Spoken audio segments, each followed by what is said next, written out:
Was Paul ever guilty about treating early believers like Stephen badly? Answer: no, he wasn't. How about King David? Remember what he did? Doesn't Psalm 51 talk about his guilty feelings? No, it doesn't, despite our spurious familiarity. How about Peter after he denied Jesus 3 times? He had to have been heartbroken with psychological guilt. Actually, not at all. Anxiety, shame, along with its correlative honor, and guilt are 3 control patterns of human personality that exist in all cultures. We speak about guilt culture or shame culture, but in reality, all cultures contain these 3 strategies for controlling human behavior, but tend to stress one more than the others. Indeed, all 3 controls, anxiety, shame, and guilt, at least potentially exist in each person, group, and culture, but in varying degrees and in many different configurations. This is what anthropologists mean when they identify circum-Mediterranean cultures, like the biblical world of Paul and David and Peter, as characterized by honor and shame controls. These controls also characterize other small-scale face-to-face cultures such as Asia and India. Because of this, a multidimensional systems model is necessary for studying specific honor and shame cultures. Honor is a public claim to worth or value, and a public acknowledgement of that claim. Positive shame is a concern for maintaining and protecting your group's worth, value, and reputation. Negative shame is the loss of honor.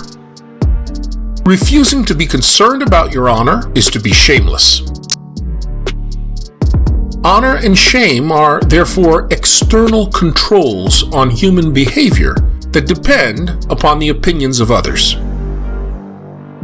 These controls stand in contrast to guilt, which is an internal control, quite independent of the opinion of other people.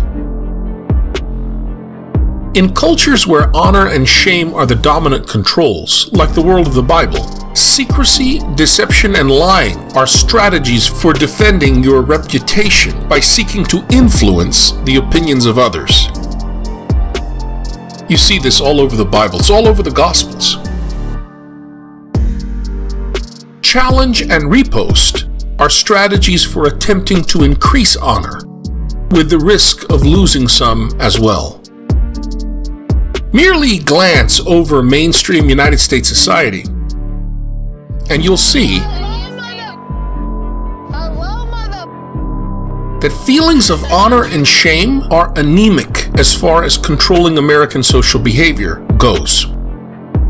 Generally speaking, Americans are unmoved by considerations of honor and shame. We are controlled by guilt instead. Indeed, the biblical commandment to honor your father and mother almost makes no sense whatsoever to American Christians.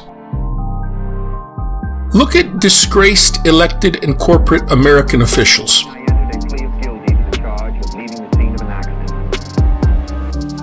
I have never been a quitter. I did not have sexual relations with her. I don't even know that name when you start. They let you do it. You can do anything. You have to love it. They seem unaffected by shame and often manage to move on to bigger, better, and still more profitable levels.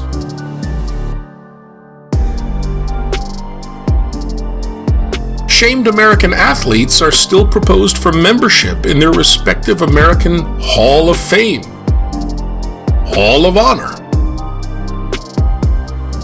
Even at the service academies, where honor is an expressly professed value, flagrant infractions have become commonplace. And when culprits are caught and charged, they hire attorneys for their defense. But in honor cultures like the biblical world, going to court and hiring an attorney is shameful. It's to admit defeat. For Americans, the very idea of honor carries nowhere near the importance that it does in the Mediterranean world of the Bible. In the same way, psychological guilt was veritably unknown in the experience of biblical people like David, Peter, and Paul.